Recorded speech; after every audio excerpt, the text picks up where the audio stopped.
Namo Fundamental Teacher Shakyamuni Buddha. Namo Fundamental Teacher Shakyamuni Buddha.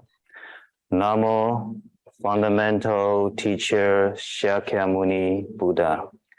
The Dharma, infinitely profound and subtle, is rarely encountered even in a million kalpas. Now we are able to hear, study, and follow it. May we fully realize the Tathagata's true meaning. Okay. Guten Tag. Guten Tag. Happy to be here at the Miaofa Chan Monastery and meeting all of you, most of you for the first time. Can you hear me okay from the back? Okay. Yeah. Today's our topic is Chan and the Bodhisattva way. So we have two terms now, Chan and Bodhisattva way. So let's first learn about Chan. What is Chan? Or it is also known as Zen. I'm sure many of you have heard of Zen. Zen meditation, Zen Buddhism. Why do we call it Chan here? It is because the word originally comes from India, called Jianhu. When Buddhism came to China, Chinese do not know how to pronounce Jianhu. So we say China. It's the best we can do. China. And Chinese like to make everything shorter, so China becomes Chan. When the Japanese, a few hundred years sometime later, came to China to learn about Buddhism, they brought Chan Buddhism back to Japan. But the Japanese do not know how to pronounce Chan. They don't have that sound in their language. So they did the best they can and they call it Zen. And it was in the last century, maybe in the 1950s, 60s, 70s, that's when some pioneer Japanese Zen teachers, Zen masters, came to the West to start teaching Zen. But actually it's Chan, or actually it is Dhyana, or Buddhist meditation. However, in China, the Buddhist meditation, which is something practiced by all schools of Buddhism, took on a unique Chinese character. Because there are certain Chinese meditation masters have developed the style and technique of teaching Buddhism toward enlightenment. And that unique style became the Chan Buddhism. So what is Chan? Well, we have a saying, Chan Buddhism or Zen Buddhism, that directly pointing to the mind of the person. 直指人心，见性成佛. Seeing your nature, seeing your original nature, you become a Buddha. So what is the Buddha? The Buddha is the awakened one. Awakened from what? Awakened from the delusions of life. Awakened from the delusions about ourselves. So we are awakened to the reality, to the truth of who we are and what life is about. So it is always something that's very relevant to our everyday life. And let's remember this. All the Buddhist teaching is very relevant to our everyday life, which means we can use it in our daily life. So what does it mean to be awakened? To know the truth. But truth of life, sounds very complicated. Yeah. Where do we start? Well, Buddha teaches start from ourselves. If you want to understand life, people, the world, you begin by understanding yourself. Now in the West, you also have that same idea, know thyself, right? But ourselves is also very complicated. Where do we start?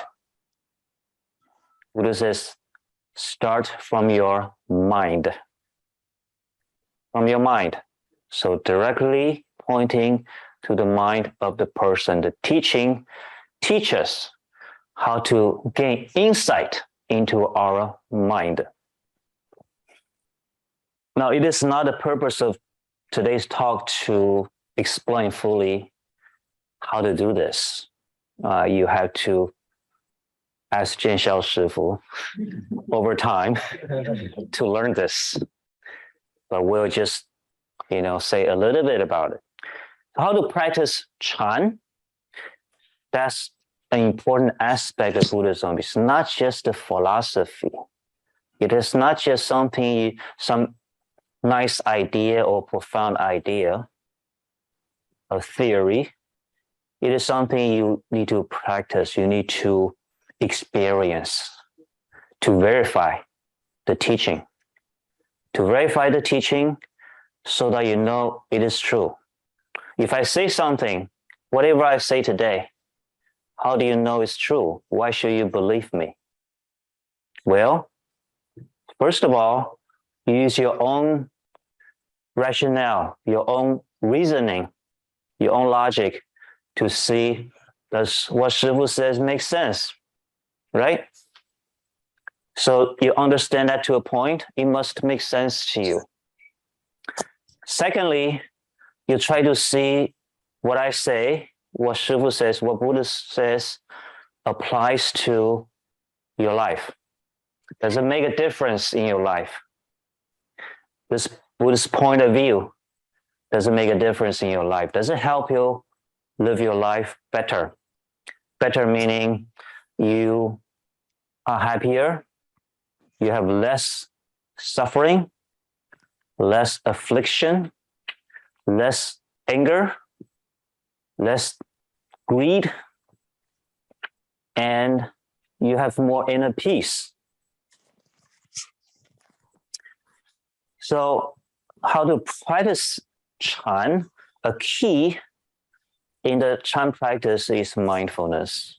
Well, actually, in every kind of Buddhist practice, the key is mindfulness.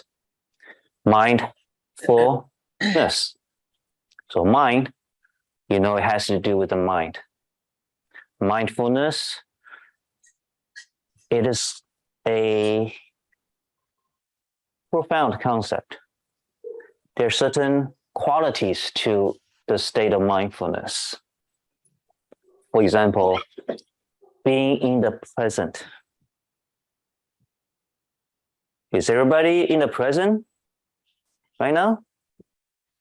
If you are thinking about, oh no, I forgot to turn off my stove, or what am I going to cook tonight? If you start to worry about the deadline tomorrow, while you're sitting here, you're not in the present, right? Your mind is somewhere else. You're thinking about the future. You're worried about the past. So be in the present. You're already here. So pay attention. Try to absorb everything, right? And learn as much as you can. You can doubt, question what Shifu says. That's okay, because it has to make sense to you. But pay attention. Let's learn everything we can from this session. Being in the present. Another quality of mindfulness is objectivity. Being objective. That means I try to listen to my words and try to understand what I'm trying to convey, instead of subjectively try to see from your own past experience and maybe slant it in a different way. Sometimes we do that. For example, husband and wife, when they talk to each other, when they are emotional, they hear something and they have a subjective interpretation instead of objectively listening and trying to understand what your partner is trying to say. That is a cause of a lot of misunderstanding between couples or between a relationship. Learning to listen objectively what I'm trying to say. So I begin with, may we fully realize the true meaning of the Tathagata's true meaning. Tathagata is another name for Buddha. May we try to understand what Buddha is saying. Let me, as a Buddhist teacher, not twist the teaching in a way that is what I think it is. But let me try to convey what Buddha tried to say. That's what we try to do every generation. So objectivity. The third quality of mindfulness is calmness. If my mind is not calm, if my mind is agitated, then I tend to not be able to absorb what I'm seeing, what I'm hearing correctly. I tend to become objective, or I tend to twist the meaning. So being calm is a quality of mindfulness. So if we were to walk mindfully versus just walking, if you walk mindfully, you may walk a little bit slowly. You may become more aware of your physical body, your foot touching the ground.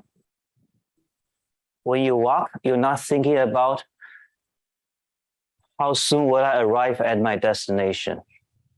You may not be thinking about how many calories I need to burn. You just be in the present. Be in the present, just taking in the sensory information as it happens.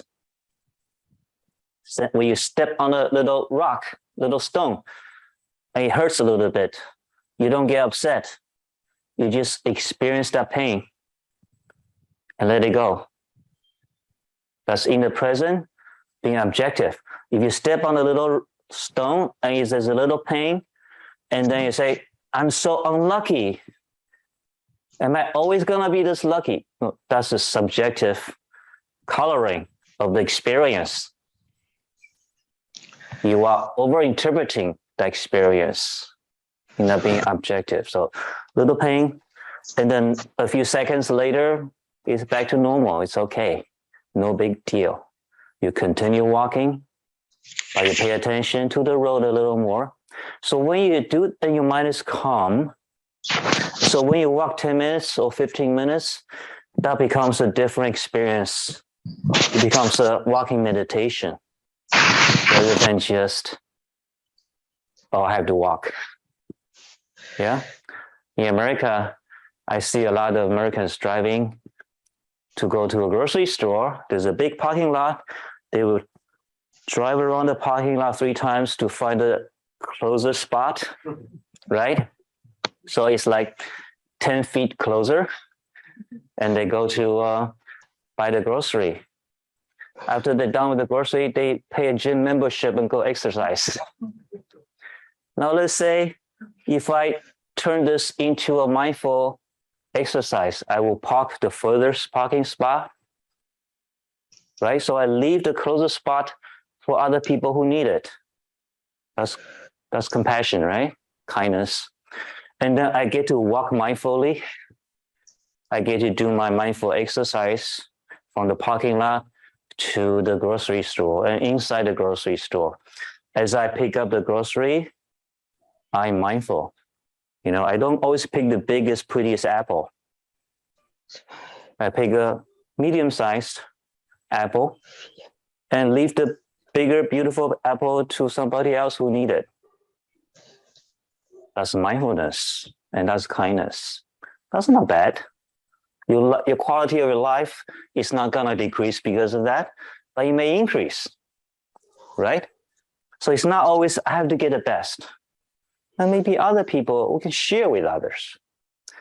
And you do this mindfully, calmly, you're in the present, then shopping for grocery becomes a mindful exercise. So that's practicing Chan.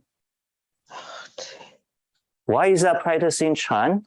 Well, it's because when your mind is in the present, when you are fully aware, when you're objective and calm, you condition your mind into a state that is more ready for awakening to the truth about who we are. There's a little jump here. Why? Is it being mindful make you condition your mind to awakening? Well, you have to ask Jianhu Shifu because there's quite a bit of things to learn there. All right. So, but at least you get some idea about how to practice Chan. What is Chan good for? It's good for enlightenment. Well, all Buddhist practice is good for enlightenment. Chan is just one style. Why do I want to become enlightened? Because then I will understand myself truthfully. When I understand myself truthfully, I will see where my suffering, my affliction, my anger, my dissatisfaction in life come from. That's the key. Everybody has dissatisfaction in their life, suffering, dukkha, that's the Indian word, Sanskrit word, dukkha. That means something is not right. There's dissatisfaction. Maybe it's your relationship with your relatives. Maybe it's a relationship with your partner, husband or wife or children. Maybe it's work. Maybe it's just society. Maybe it's the political situation. Maybe it's the world in general. Whatever you're dissatisfied with, what do I do about it? If we are awakened, if we know more about our mind, then we'll see that there's two approaches. One, blaming other people. That's one approach. Does that solve the problem? No, because you cannot control what other people do. Blame it on your coworker. Blame it on your boss. Blame it on your president. Well, that doesn't really help you. Another approach is to understand, why do I react this way? There are challenges. There are things I would like to happen, but doesn't happen this way. If I look inside myself and see the source of the dukkha, the source of the dissatisfaction, you realize blaming others doesn't help. Blaming yourself doesn't help. No, it doesn't help either. But there is a key. The key is, why do I react this way? Do I have to react this way? No, you don't. I'll give you an example. One day, somebody who is jealous of the Buddha, he came to see the Buddha, and he said, and he started yelling and scolding and blasphemy. You're just saying very nasty words to the Buddha. He said, you say you are the enlightened one. How do I know you're enlightened one? I think you're just a liar. You're a phony religious teacher. And he said, you say you are morally pure. I say you are, just arrogant and so on. So very nasty words. And Buddha doesn't even know this guy. So when somebody criticizes you, somebody says things that's not true about you, try to make you look bad, try to make you, try to destroy your reputation. How do you react? Well, how do most people react? We get emotional, right? We try to defend ourselves. We try to argue with the person. What does the Buddha do? The Buddha just sit there and listen to every single word he said, mindfully. So Buddha was in the present, objectively listening to his words, but his mind was calm. When somebody criticizes, when somebody say mean things to you, do you have to get angry? Do you have to get angry? If somebody say, you are as ugly as a pig, do you have to get angry? Most people probably do, right? But Buddha realized, no, I don't have to get angry. Just because he says I'm ugly or stupid as a pig, doesn't mean I am ugly or stupid as a pig. It doesn't even, pigs are not even ugly, and pigs are not even stupid. So just because you say something about me doesn't mean it is true. If it's not true, why should I get upset? Why should I react to it? So Buddha didn't say a word. He didn't defend himself. And he just remained silent the whole time. Now, if you try to start an argument, how many people does it take to start an argument? 2, right? You cannot start an argument with one person. I tried this. When I heard this story, I talked to a Buddhist friend of mine. I say, let's try this. I will say, you say mean things to me and I don't answer. See how long you can continue. 3 minutes. You can't go on. The other person just can't go on when the person doesn't react. So Buddha did not react. So the person become quiet after a little while. That's when the Buddha said something. He said, sir, may I ask you a question? If you were to bring a gift to give it to somebody, but the person doesn't accept the gift, what do you do with the gift? Well, that was out of the blue, right? So the person was a little bit confused. But it was a simple answer. It was a simple question. So he just answered, of course, I take the gift back myself. Do you get it? Buddha said, I agree with you. I totally agree with you. When you try to give somebody a gift, that person doesn't accept the gift, you have to take the gift back yourself. Why did the Buddha ask that question? Can somebody explain to me? Yes. It's because he didn't accept the insults, and the insults stayed with the person who was insulting, since Buddha didn't accept them. Exactly. Buddha did not accept the gift of insult. So that's how Buddha look at this. You talk to me, you say something about me, well, that's a gift. Thank you for the gift. But sometimes a gift is useless. Why do I need to keep a useless gift in my house? Why do I need to keep a useless gift in my mind and use it to upset myself every day? But that's what most people do, isn't it? Especially in this age of internet, and people can say all kinds of things to each other and people get really upset. And the more upset you are, the more the other side, they want a reaction. So Buddha says, I agree with you. So therefore, the gift you just showered upon me, I don't take it. You take all that insult back to yourself.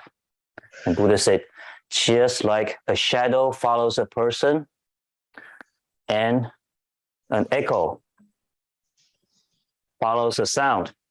I made a sound and there's an echo. Echo follows the sound. The karma consequences follow you, not me.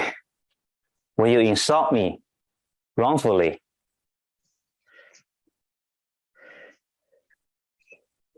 It's your karma. But if I get angry and I insult you, then I create bad karma. That would not be wise. So the key here is everything is a gift. Some gifts are useful. If your criticism to me is valid, I need to thank you. You are my teacher. If your criticism is from misunderstanding, maybe I try to explain if you're willing to listen. If you're not willing to listen, well, forget it. Right now, this is not the right time. If you are mean-hearted, you're not willing to listen to anything I say, I don't say anything. I just say, okay, in Chinese, we say, 左耳朵进右耳朵出. You're going from the left ear, you go out the right ear. That's it. And I'm back to the present moment. You're silent. Everything's fine. Do you see the wisdom in that? If you see the wisdom in this story, nobody can ever hurt you with their words. Ever. Is that right? Theoretically, in principle, right? In practice, it's hard. Why is it hard? Because we haven't practiced that way. Yeah? We haven't practiced that way. Now, let's say somebody yell at me, say mean things to me in German.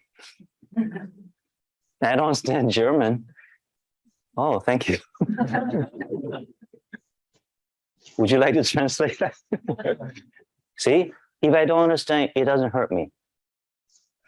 When I understand, it hurts me if I choose to let that gift stay in my mind. But I cannot control what you say to me. I cannot control what the world happens, what happens to me, to my life. But I can control what my reaction is. Do I react in a wise way? Or do I react in a,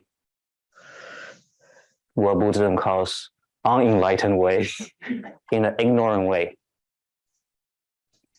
So we do have a lot of ignorance. We react in certain ways. We didn't know better.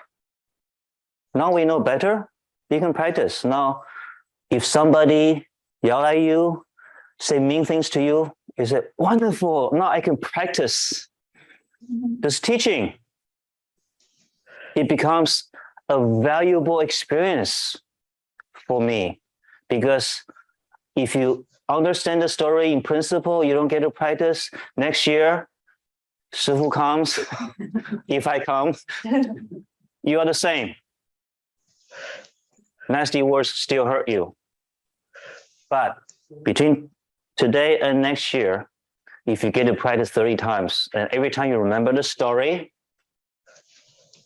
you will find out gradually you become better. You can remain mindful, calm, objective, aware in the present, but you don't react unnecessarily. Wouldn't that be nice? Do you think you can do it? Eventually? How? Practice. So now, something interesting happens. When somebody say mean things to you, that becomes a good thing. Because you get to practice this teaching. If everybody is always so nice to you, never say any bad things to you, you don't get to practice. You don't get to grow. So bad thing can be a good thing. Yeah? That's called emptiness. The empty nature of good and bad. When we say good and bad is empty, it doesn't mean that there's no good and bad. We're saying that good and bad is relative. We're saying that depending on how you react, you can turn a bad thing into a good thing, or you can turn a good thing into a bad thing. Maybe your friend, your coworker was concerned about you and has a valid criticism of you. That's a good thing. He's a valuable friend. But you get angry and you lose a friend. So you turn a good thing into a bad thing, right? So practice is important. So now I only touched on the Chan teaching and the Chan practice. But now let's talk about what is the core, the essence of Chan practice.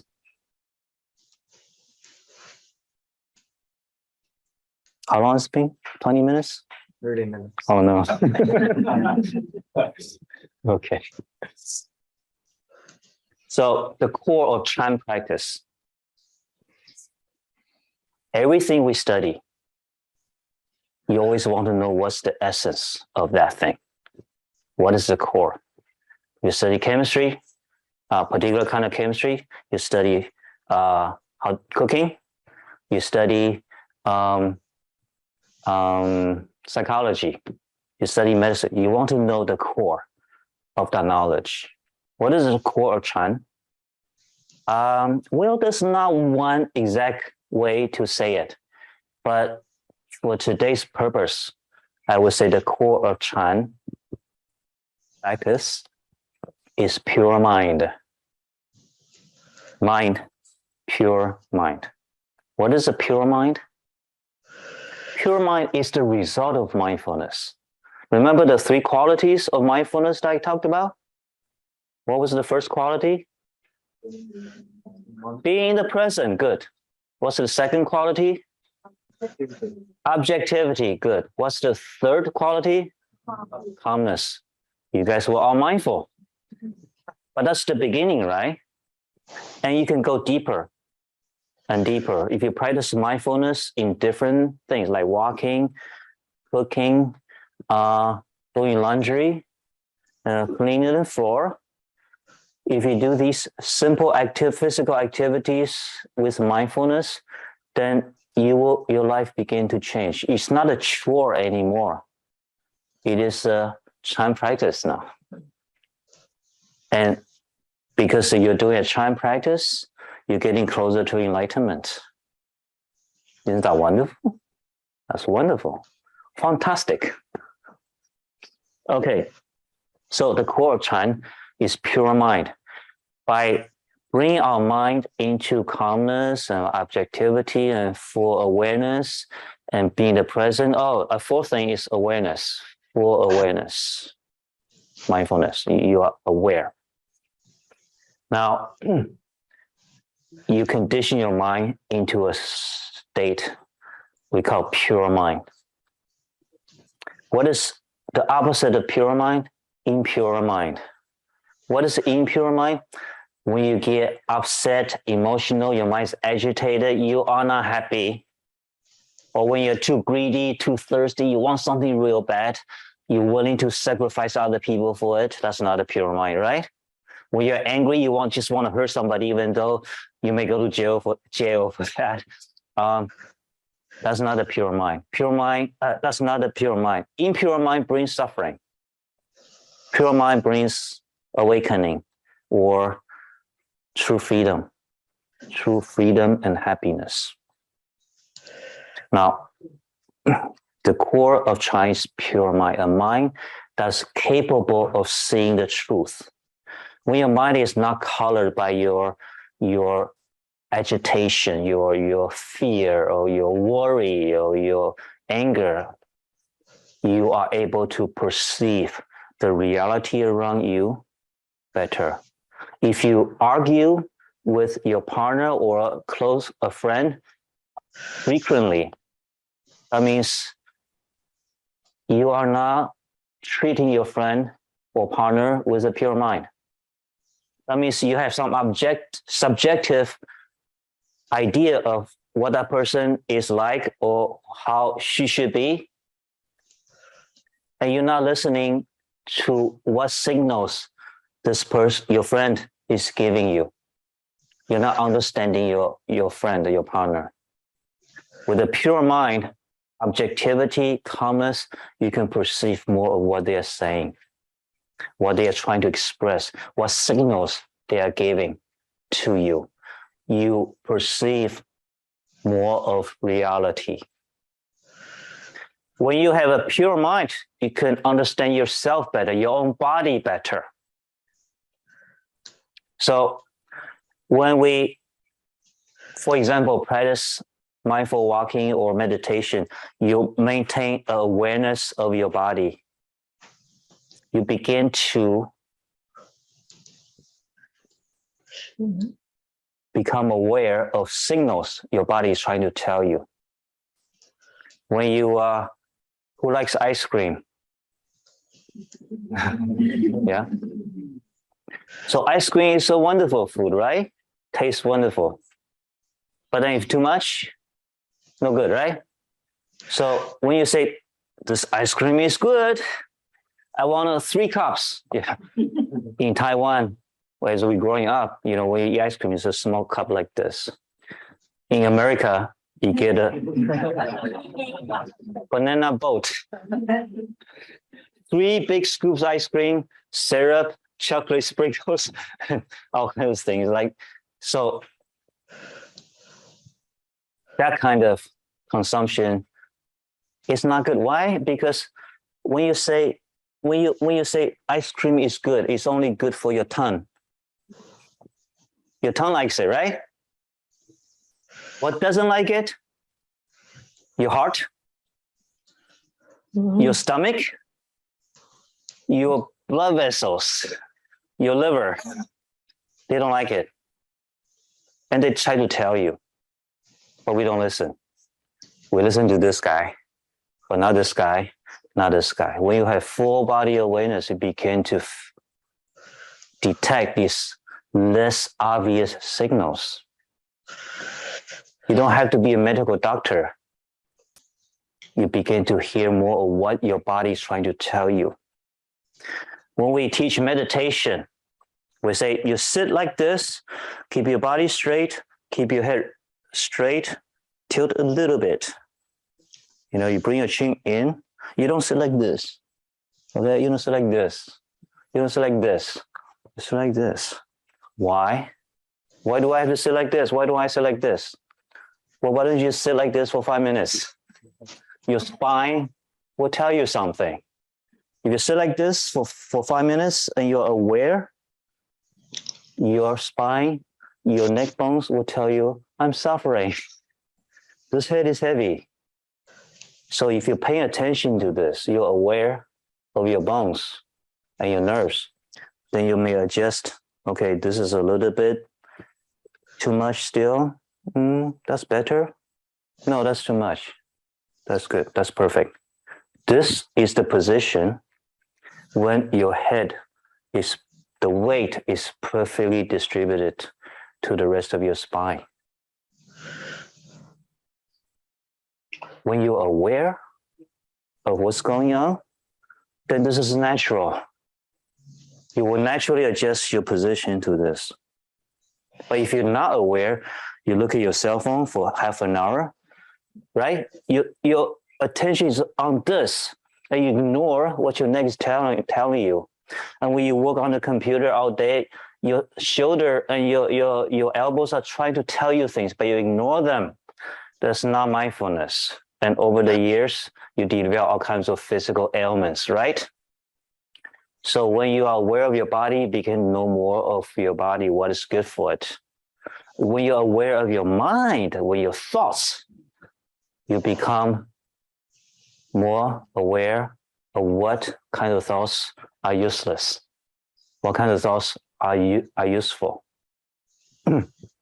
Okay, now let's talk about the second part, Bodhisattva way. What is Bodhisattva? Bodhisattva is a Sanskrit word.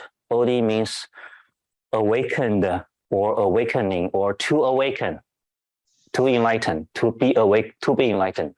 Sattva means sentient beings. That means living beings with sentience, with consciousness, with a mind. So we are sentient beings. Animals are sentient beings. They have awareness, right? Okay, so Bodhisattva is an awakened being, an enlightened being. Or it could mean Bodhisattva is somebody who tries to awaken others, try to enlighten others.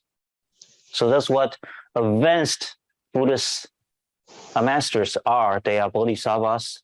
They try to bring their wisdom, their knowledge to others so that people, everyday people, can become more awakened, can understand how to understand yourself and others, to practice, how to practice mindfulness, how to practice meditation. So that's a bodhisattva. So what is the bodhisattva way? A bodhisattva way is a person who is committed to the bodhisattva ideal, which means I want to devote my life to enlighten others, to enlighten myself and others, or to enlighten myself along with others forever, lifetime after lifetime after lifetime, all the way until I become a Buddha. And hopefully some of you become Buddhas with me as well. So it's not a lifetime commitment, it's a forever commitment. Oh, every lifetime I want to do this. That is a bodhisattva. And what that person does is the bodhisattva way. So in order to accomplish the bodhisattva way, I need to learn to enlighten myself first, right? I also will be committed to teaching. So for Miaofa Chan Monastery, this place here, Shifu does the teaching for free. It's supported by donation. You don't have to pay anything to come to learn the Dharma. But she didn't get this Dharma easily. She get this Dharma from 15 years of learning in Taiwan and learning Chinese too. That's a lot of work, right? It's day after day after day you learn this teaching. And now she brings the teaching here to you for free. Why? Because that's the Bodhisattva way.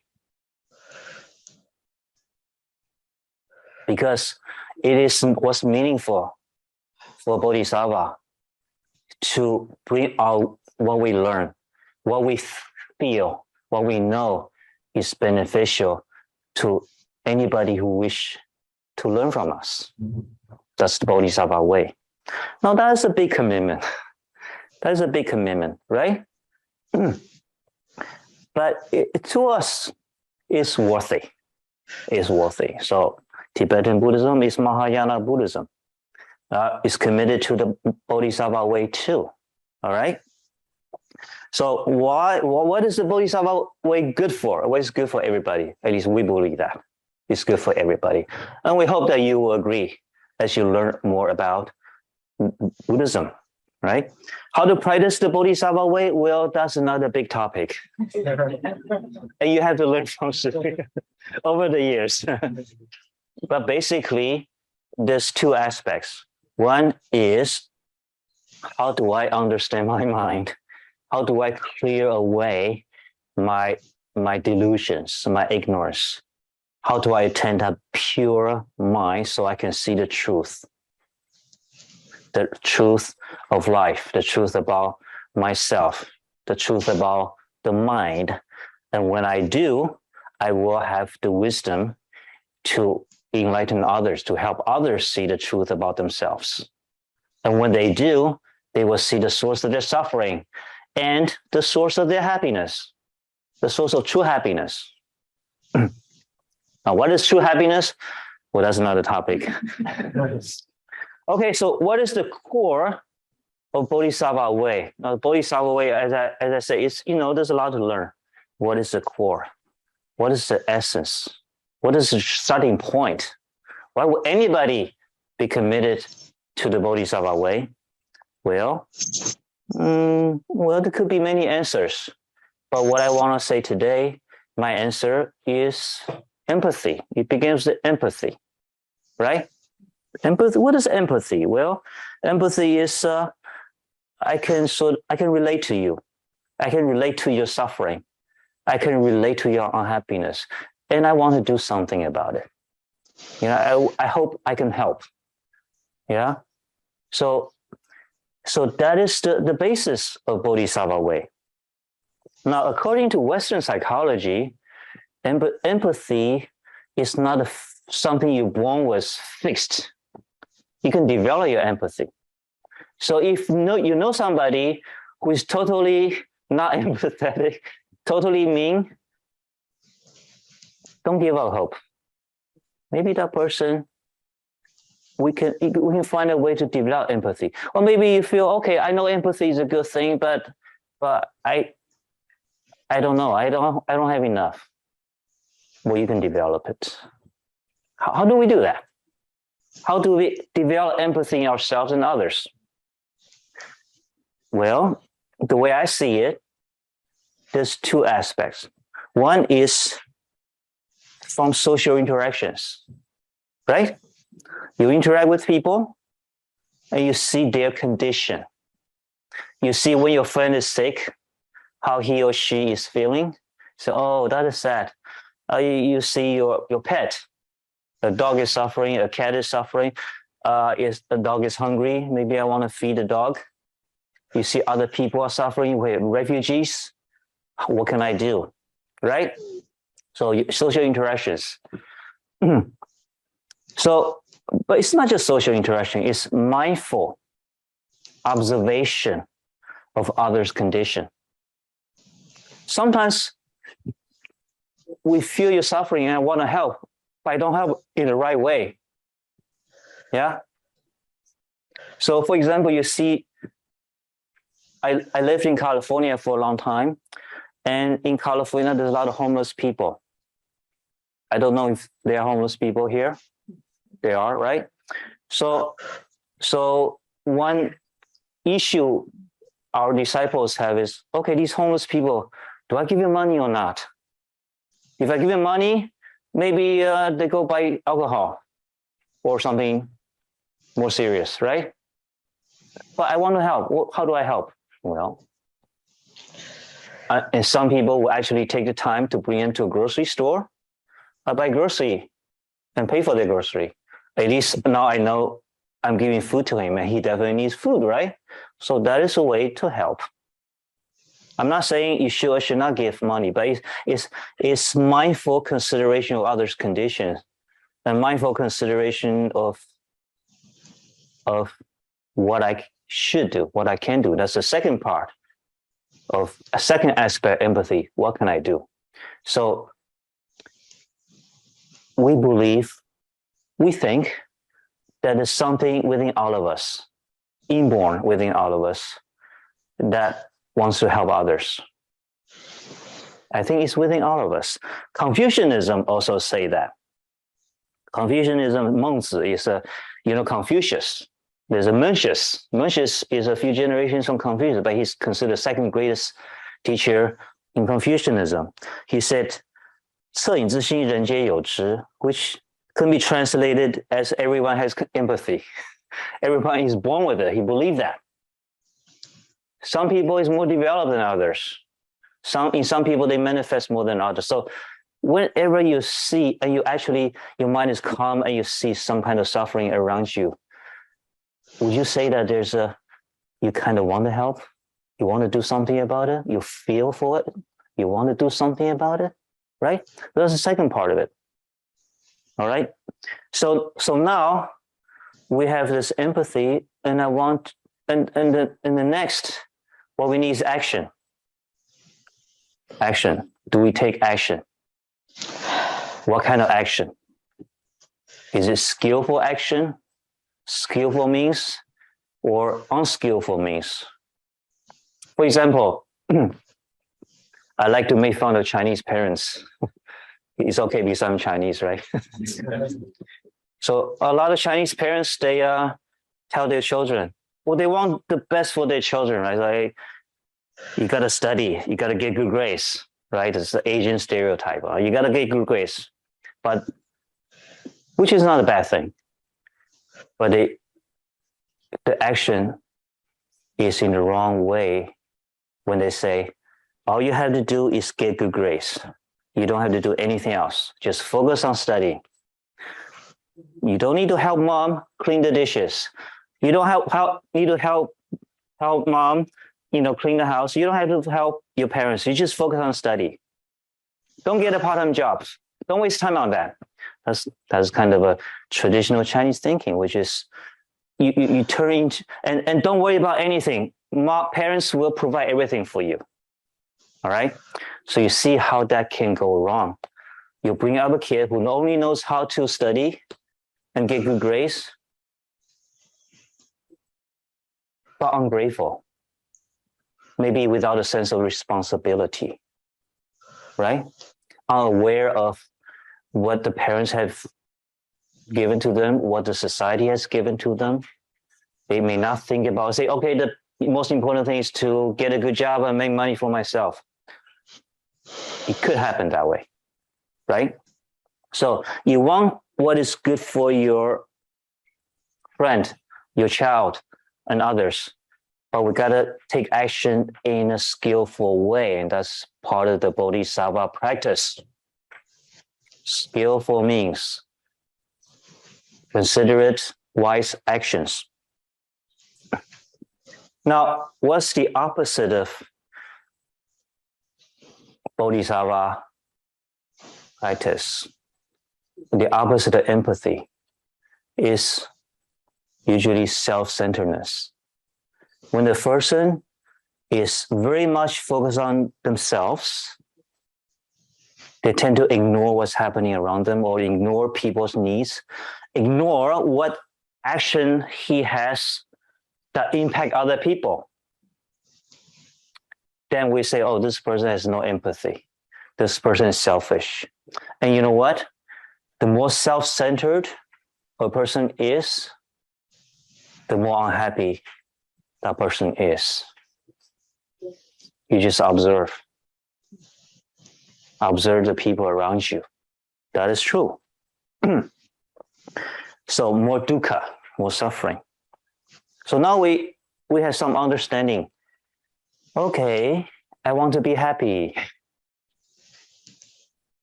How do I be happy? If you focus on how yourself be happy, you never be happy.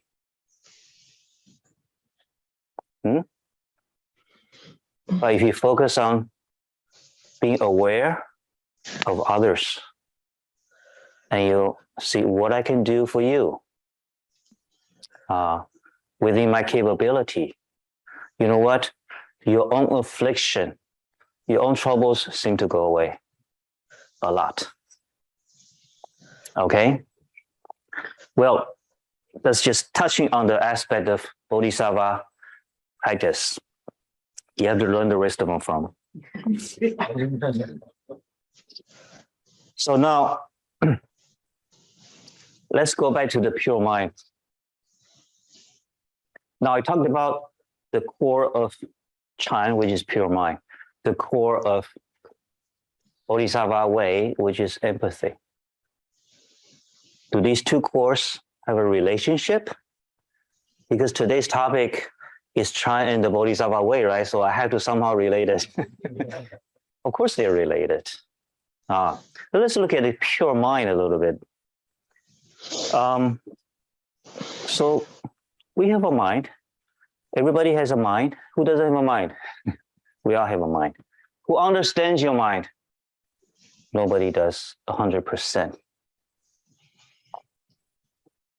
So we talked about the concept of a pure mind. Do I have a pure mind? I don't know. Shifu said earlier, calmness, objectivity, and what's that now? What else? Calmness, objectivity, what else?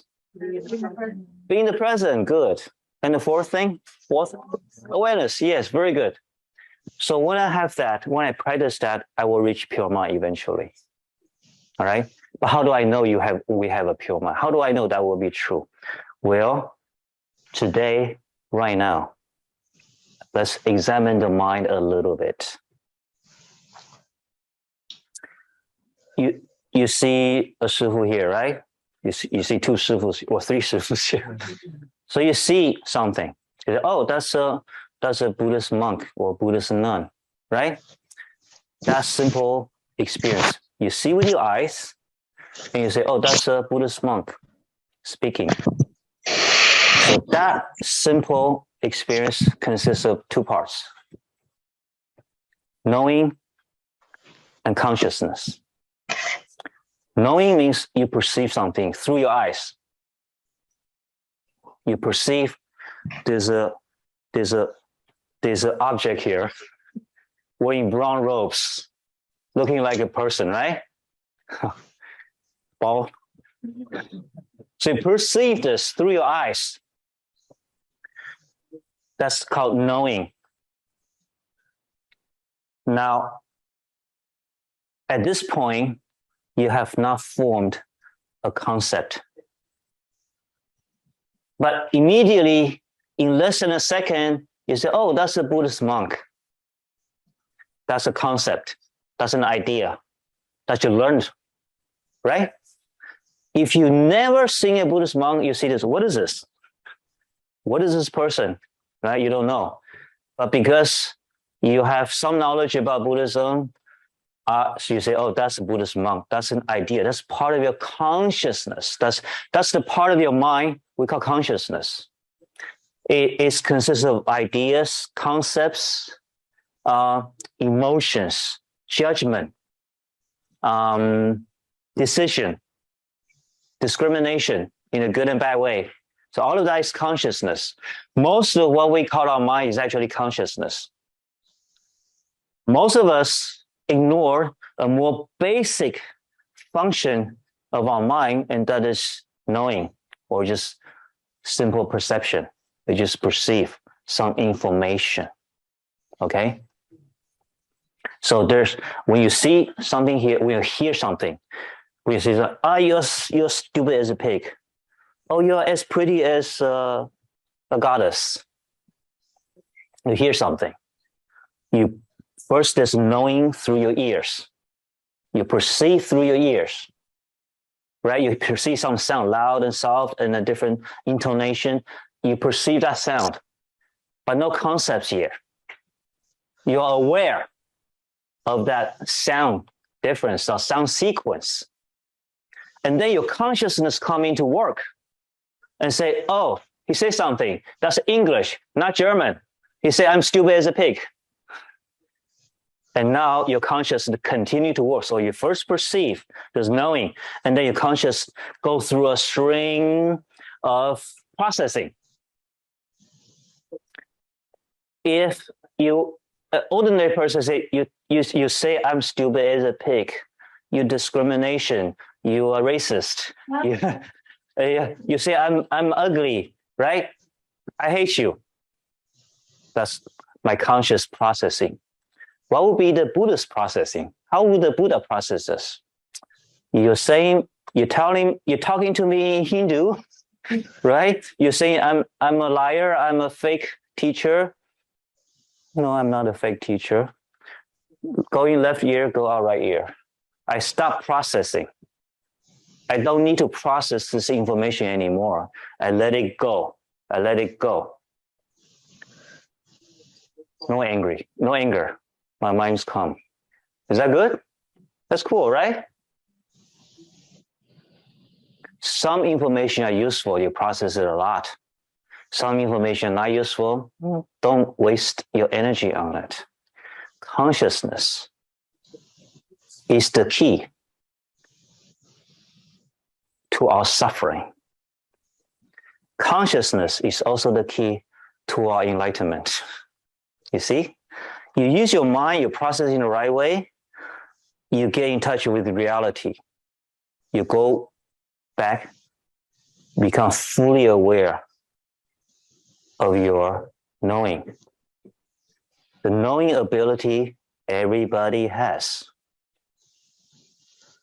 But we ignore it most of the time. We live our life in the realm of conscious post-processing. Instead of directly experience that what is happening. When you walk, did you ever feel the grass? When it drizzles, did you ever felt the light rain touching on your body? That beautiful sensation? Or is it your conscious mind take over and say, I'm gonna get wet, I need to take a shower again? You get immediately into that emotional cycle or judgment cycle. Yeah? When your unfriendly coworker is saying words to you, immediately post-processing, your conscious post-processing, subjective post-processing, you say, you're trying to criticize me again. You're always trying to find fault with me. I don't like you. Why do you always do that? Well, maybe he always did that before, but maybe this time he has something valid to say. If I stop that subjective emotional processing, maybe I can process in the right way, just understand what he's trying to say and examine objectively, calmly, being the present. Does he say anything valid? Maybe 2 out of 10 things he says valid, then he's my teacher. I'm grateful. Right? So that is how conscious mind affects us in a good or a bad way. But something we need to pay attention more is the first step, knowing. Does a dog have knowing? Yeah. Does dog have consciousness? Probably. Because, you can give a name to your dog and you call the name, he comes over, right? So he has a conscious ability. He can understand concepts. He can recognize, hey, cute puppy. and then he comes over. Maybe more limited than human beings, right? So different animals probably most likely have different conscious abilities, but they have knowing. Does the dog's knowing different from human knowing?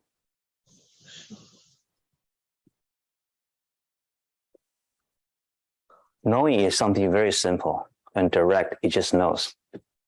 Knowing is always in the present. Knowing does judge, so it's not good or bad. It transcends good and bad duality. That knowing, the very first aspect of your mental processing, of experiencing the world. Everybody has that knowing. You must first know. Receive information before you can process it with your consciousness, right? So the knowing aspect receives information, sensory information, whatever information objectively in the present, and pass it on to consciousness. He doesn't hold on to it. He's always in the present. He doesn't hold on to past information. He just streams it. Live streaming, it's gone. The knowing is always in the present moment. It's non-judgmental. It's non-dualistic. It is always calm. It doesn't get emotional. Emotion is something belonging to the consciousness. So the knowing has a lot of good qualities. Does a dog have the knowing? Yeah. Does a rat have knowing? Oh yeah. Does a snake? Mosquito? Chicken? Does a chicken have consciousness? Yeah. If you try to kick a chicken, does it like it? No. So no animals like to be hurt, right? So why do we love dogs and eat chicken? I'm not telling you what to do. I'm just questioning. Why do we have this different treatment? Right? So when we are more in touch with how our mind works, we see that, there's a knowing aspect. It's not two different part of your mind. It's just a functioning of your mind, but I'll try to understand in steps. There's a knowing aspect and there's a processing or consciousness aspect. The knowing, you cannot do anything about it, but you can become aware of it. We'll talk more about this in a few days on the 14th. The topic is knowing, consciousness, awareness, and mindfulness. So I'm going to relegate that to that. So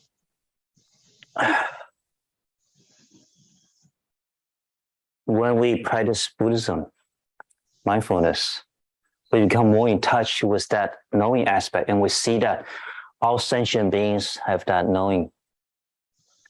In that respect, everybody is equal. Does a black person have knowing? A white person, a brown person, whatever. Does a college professor have knowing? Does an illiterate person have knowing? Yeah. Man, woman, of course. We're all equal in that. We even equal in that with a cockroach. Knowing. And no cockroach want to be killed. Right? So we have that consciousness aspect. What differentiates between all of us is our conscious evolvement or conscious development. And that depends on your upbringing, the books you read, the news you perceive, and also all of that. So we have a lot of delusion in our conscious processing. When we clear that away, we become more fully aware of our knowing, and we can perceive the reality as it is. That is called enlightenment. So you already have the knowing. It's there. It's covered up by your conscious processing, your conscious misprocessing. So that's why we say everybody can become enlightened, because you already got what it takes. It's like an unpolished diamond in the rough. The sparkle is already there.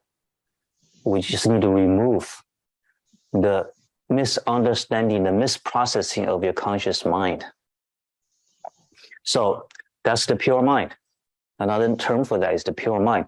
The mind that is removed, cleared away from the ignorance, from the delusion, from the misunderstanding. You say I'm stupid, that means I'm stupid. I'm angry at you. That's the misprocessing, right? So with that, the pure mind has clarity. Clarity means my mind is clear. I can see really what's going on.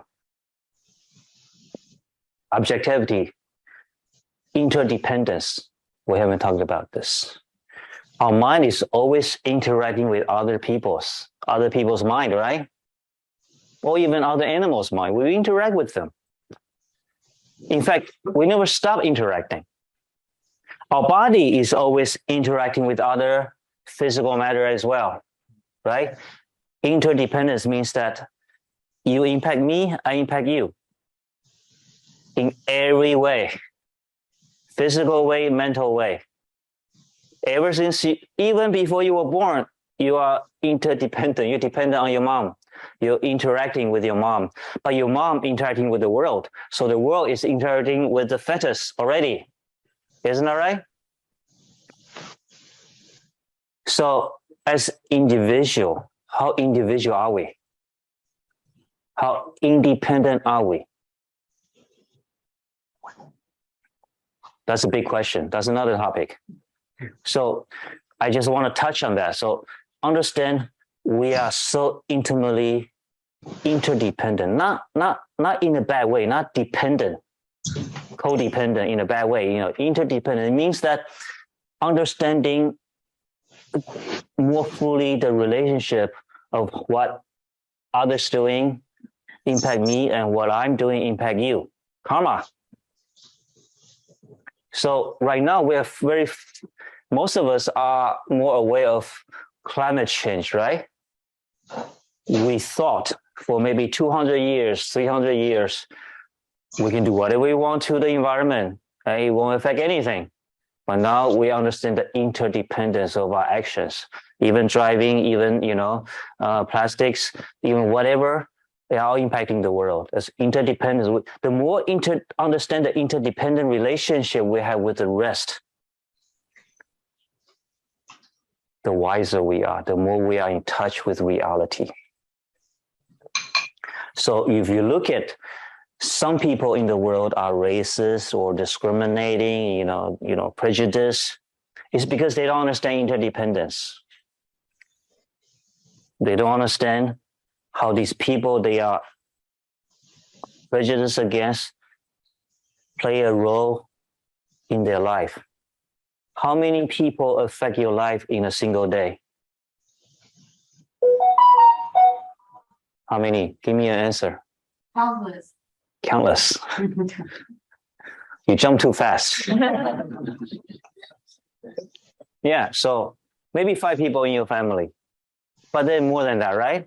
So where the food come from, right? Where's the transportation come from? You take a bus. Yeah. What about the structure that support the bus? The system that keeps Germany running. But Germany doesn't run by itself. It depends on other nations, right? So when we don't understand interdependence, we have hatred, we have prejudice, we have, this is a bad country.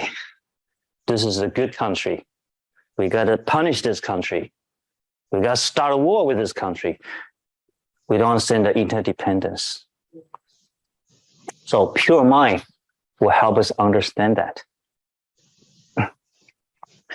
So pure mind, which is the core of Chan, naturally leads to compassion. So what Shifu is saying that if we practice Chan, our mind becomes more mindful and pure, then compassion or Bodhisattva mind is a natural consequence. Why do I say that? Well, because a pure mind begin to see the equality in all beings, right? So we are vegetarians. Why? Because I don't feel I have the right to take away life, to take it away the life of a chicken or a cow. Who says I have the right to do that? Right? So that's how we feel. We see that a cow want to live. A cow wants to breed its young, right? A cow wants to take care of its young, and a cow doesn't want to be slashed and turned into steak. That's not what the cow wants. Why do I have the right to go against his will, their will? So I begin to see what I didn't see before. Right? I begin to see that different people, even this guy who came to say nasty things to me, does he have awareness? Does he have a knowing? Does he have a mind? Yeah. Does he want to suffer? He doesn't want to suffer, but he's making me suffer, right? No, he's not making me suffer. He cannot make me suffer. I make myself suffer with my decision to take that stupid gift and keep it in my mind, right? Why do I have to take the stupid gift into my mind? No. So let's say you eat something that's spoiled and you have diarrhea. Not a good feeling, right? Why do you have that? Is diarrhea a good thing? No. Yeah, it's a good thing. Why? Because your body's way to get rid of that poison. So it doesn't feel good. But it get rid of the poison for you, right? Now, you eat something bad, your body knows how to get rid of it. You eat something bad with your mind, do you know how to get rid of it? Not everybody. Do you remember something from 10 years ago? Somebody did something nasty to you 10 years ago and say, today, oh, I hate that guy. That means 10 years ago, your mind ate something bad. And you keep it in there. You don't have a diarrhea, get rid of it. If you have bad food in your stomach for 10 years, imagine how your body's gonna suffer, right? So the Buddhist practice teach you how to get rid of the bad food in your mind, right? That bad experience is the food for the mind. And sometimes you are fed this experience. You don't always get to choose. You are fed things into your mind. You need to learn how to get rid of it. That's where the Buddhist practice helps. And so we're giving you an example of how to deal with that. The story of the Buddha and the gift, right?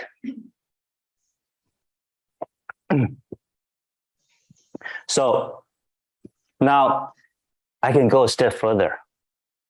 With my pure mind or a mindful mind, at least, I can see that he is saying nasty things to me. He is not happy right now. He's angry. He's suffering. What can I do to help alleviate his suffering? That's what Buddha did. Buddha said, remember what Buddha said? I agree with you. If you bring a gift to somebody and that person doesn't accept it, you have to take the gift back. Buddha is trying to teach him something, right? Buddha is trying to teach him about karma. Don't do bad karma. You will suffer. But if Buddha tries to teach him, he's not going to listen, right? He's not coming here to learn from the Buddha. He's coming here to say bad things to the Buddha. So Buddha has to find a different way to teach him. What did the Buddha do? He asked a question and let him say the teaching. Do you see? Buddha said a trap about said a situation of the gift to help him realize it. But I didn't tell you the answer. You told me the answer. You say that if you bring a gift to somebody, you have to bring it back if that person doesn't want it. That is your teaching, and I'm just agreeing with you. Right? So even when this guy is here to fight, to argue with the Buddha, Buddha is trying to benefit this guy. Do you see that? But it takes great skill to do that. Have you ever tried to teach your kid something and the kid doesn't like it? So you want to present the teaching in a way, in a skillful way, that your kid will say the teaching himself. See? So there's a beautiful story there. There's a lot of things we can learn from that simple story. Yeah? You say that I didn't. I'm just agreeing with you. But he helped him to see the truth, a bit of truth about hurting others. So when he goes back, maybe one day he's calm, he'll remember this. Definitely nobody reacts this way. When you say mean things to the other person, he's silent. Nobody reacts that way. So that experience will remain in his mind, and one day he'll get an insight from that. So Buddha planted a seed of wisdom in the guy who's trying to hurt the Buddha. So this is not a story from thousands of years ago. This is a story you can use every day. If you have somebody you want to help, but the person refuses your help, right? You try to think of a skillful way to present it so that he actually learns it and he thinks he got it, he said it. So seeing equality in all beings, I would not waste my energy in getting angry, not waste my energy in getting agitated. So my mind remains calm. So when the person is saying nasty things to me and my mind is totally calm and just go in and go out and I don't process it, I have time. I have space to learn more about him objectively. Then maybe I can find a way to help him. Maybe this is not the right time. I just remain silent. But at least I'm practicing mindfulness. But maybe I'm more experienced, more skillful than I can even think of a way at this moment. As he's being mean to me, I can think of a way to help this person. Or at least reduce his agitation. Yeah? So you can only do that with a pure mind, with a mindfulness.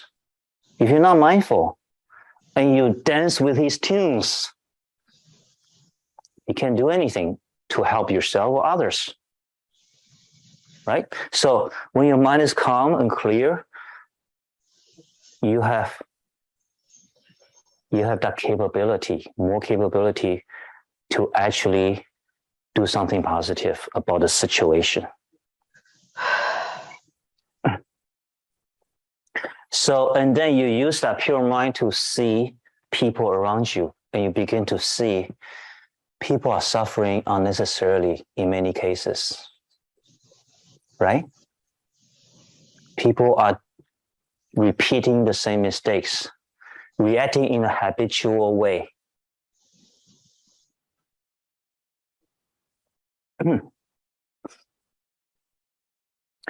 And because your mind is calm and you feel maybe I can do something about it, then you say, I want to learn some ways, some skillful ways to help him, to help them.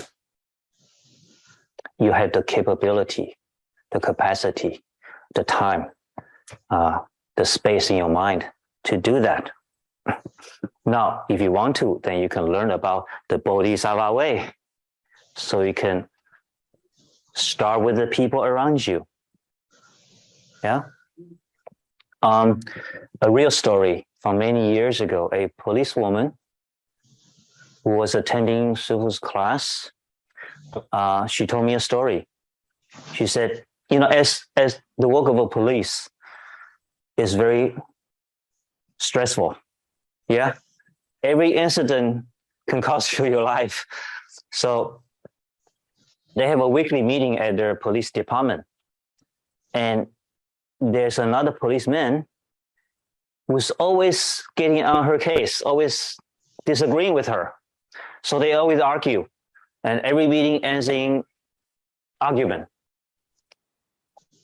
That happened for a long time. But she attends our Zen classes and she learns about this pure mind and mental processing. So Shifu told her, or told the class, if you have somebody who disagrees with you, one way to deal with is freedom, being able to do whatever you want to do. If everybody does whatever they want to do, the world will be in chaos. Isn't that right? That's not freedom. That's chaos. Is freedom everybody living peacefully together? Well, that may never happen in the near future, right? Because you cannot control what other people do. You cannot tell what other people do. Everybody will do things, you know, according to their experience and their upbringing. So there will always be people who come and say nasty things to you or do things you don't like, right? So can you ever be happy? Can you ever be happy? Can you ever be free? Well, the Buddha is. Buddha claimed, I got freedom. I got true freedom. I got true happiness. Why? Because it's not true that nobody hates the Buddha. Somebody hates the Buddha. It's not true that nobody tried to hurt the Buddha. Somebody actually tried to assassinate the Buddha a few times. It's not true that nobody disagrees with the Buddha. So a lot of people may disagree with the Buddha, but he's still free. Why? Because when somebody tries to hurt him, he doesn't get upset. He's undisturbed. He's not disturbed. His mind stays still, calm, mindful, aware, in the present, objective. It doesn't affect him. That is true freedom. Whatever happens, your mind is not affected. It is in the present. It is calm, peaceful, aware of reality, and therefore wise, no matter what happens. That is real freedom. So you could be a Buddha, everybody respect you, or you could be a king, other people, you know, bow to you, or you could be a farmer and working really hard every day just to barely make a living, but your mind is at present peaceful, calm, and wise. Now, you may say, big deal. That doesn't sound so amazing. That's because you probably have not had a deep experience with it. So one of this poor guy, he had this lunchbox. He ate a couple bites, no meat. He threw the food on the ground. He was upset. You try to help me, but there's no meat. It's not real food. So the charity people was really frustrated. We did a lot of hard work to try to bring food to you. We thought you needed, and then you threw the food on the ground. So one of the charity workers was really frustrated. She came to Shifu and said, Shifu, what do I do in such a situation? So she tried to do the Bodhisattva practice, but she got frustrated because, it was a different result. Well, so, let's try to use the pure mind and see the situation. For one thing, maybe he's not so hungry. Or if he's not so hungry, maybe we'll bring the vegetarian food to somebody else who appreciates it, right? It's okay. You don't have to be upset at his reaction. Somebody who can bring it to somebody else who needs it. That's one possible way to deal with it. Another is to think for that person. He hates vegetarian food. Maybe I find a really good vegetarian cook and help him appreciate vegetarian food later, right? That's another possible way. So the point is, why don't you react to the way I expect? So that's compassion without the pure mind. So impure mind, I help you, I expect you to react in a certain way. Grateful, appreciative. Yeah? That's not so pure. It's still a good act, but not so pure. That's why we get upset, because my mind is not so pure. But if I have a totally pure mind, I say, okay, you don't want it? Fine, I'll bring it to other people. Other people appreciate it. You focus on this guy who didn't appreciate the food, but there are 99 others who appreciate the food. Why don't you focus on those guys? And then you're happy, you're doing something meaningful, right? So there's many different ways to look at this situation when your mind is calm and objective and mindful. Okay, so that pure mind actually helps us to practice compassion in a way that will last. Because you will face challenges, you will face unexpected reactions, you'll face, all kinds of things with a pure mind and the wisdom that comes with it. You will be able to keep it going and help more people that way. So challenges when you are kind. So one of the points in that story I just mentioned is unrealistic expectations. Do we have unrealistic expectations? Let's say you go to a store, you try to buy something. Let's say you want to buy a stereo. You want to buy a new phone, right? And then the salesperson doesn't know the latest model. He doesn't know anything. Why do you have this job? You're not a good salesman. Why do they hire you, right? We get frustrated. Why am I not getting good service? So there's a dukkha, the dissatisfaction. The dissatisfaction doesn't come from him, come from you, right? Why? Because I have this unrealistic expectation that every salesperson should be good. Is that realistic? No. How much do you get paid? How much does he get paid? Right? How many days was he on the job? See, mindful observation. Maybe he was only on the job for 3 days. He didn't have the time to learn all of that. Maybe his wife had an argument with him. He's in a bad mood. Maybe his mother is sick in the hospital. Right? That's all part of the interdependent situation. His background information, I don't know. If I can have a pure mind and calm mind, I can say, okay, a lot of things could be happening in your life. I don't know. So this is not a particularly good time. Maybe I can find another guy to help me. You remain calm in the present. You get a job done. Or maybe you go to a different store. No anger. Right? And maybe you can help this guy. Maybe you can help this guy. Say, oh, you must be having a bad day. It's okay. Life's hard. Maybe that's the kind words that he needs at that moment in his life. Yeah. So pure mind helps us in doing our Bodhisattva work.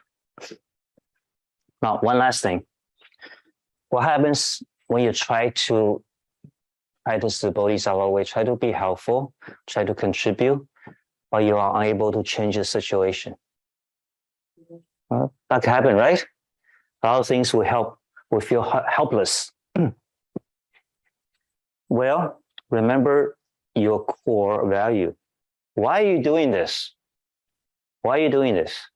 I'm doing this because I would like to be helpful.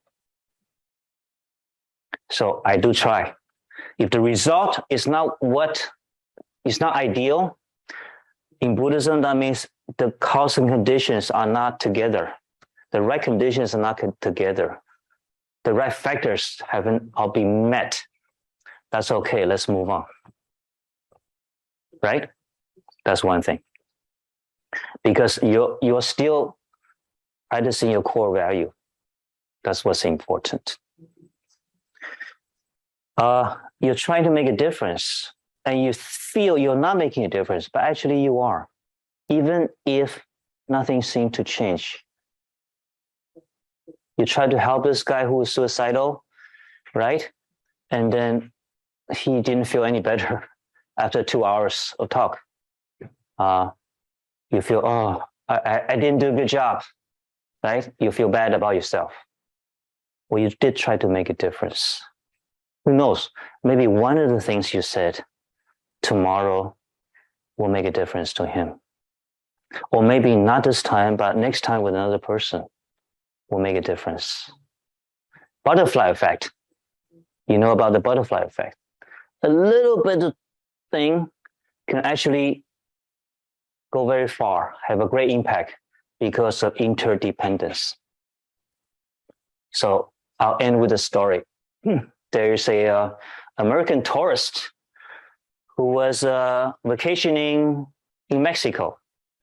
So there's a beautiful Mexican coast, beach, miles and miles and miles, and it's sunset. The sun is shining golden ray on the beach, and there's sparkles all along the sand. The sparkles come from the seashells on the beach. So he was enjoying the view, walking down the beach, and he noticed that there was somebody up ahead that was acting in a kind of a peculiar way.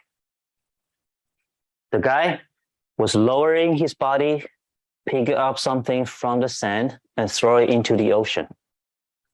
Now, there's nothing unusual, but he keep doing that over and over and over again. So it's not the kid playing, right? He keep doing that, lowering his body, picking up something from the sand and throwing into the ocean. By the time he walked close, he saw that this guy is a Mexican native. He pick up the seashells, throw it back into the ocean. He said, "What are you doing?" The Mexican guy said, "These seashells are washed up on the shore from high tide. But when the tide retreats, they get stuck on the sand. Tomorrow morning, the sun comes, it will dry up. You will die. They will die. So I throw them back into the ocean." So the tourist said, "That's ridiculous. You won't make a difference. There, 1,000 miles, I don't know, miles and miles of coast, thousands and thousands, maybe tens of thousands, hundreds of thousands of seashells washed up every day. You won't make a difference."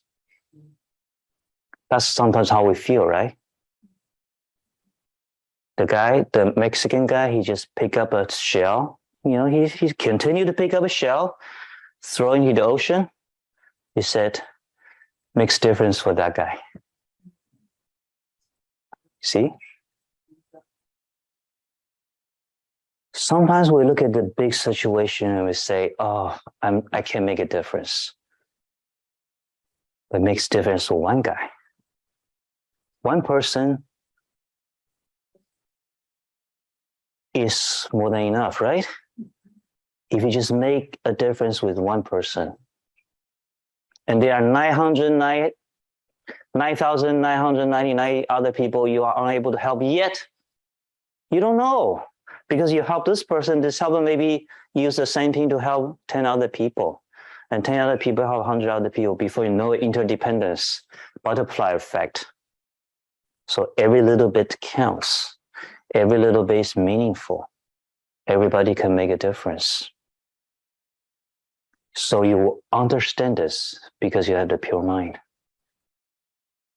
Yeah? So the world now needs both pure mind and compassion more than ever. And you can start by making a difference today.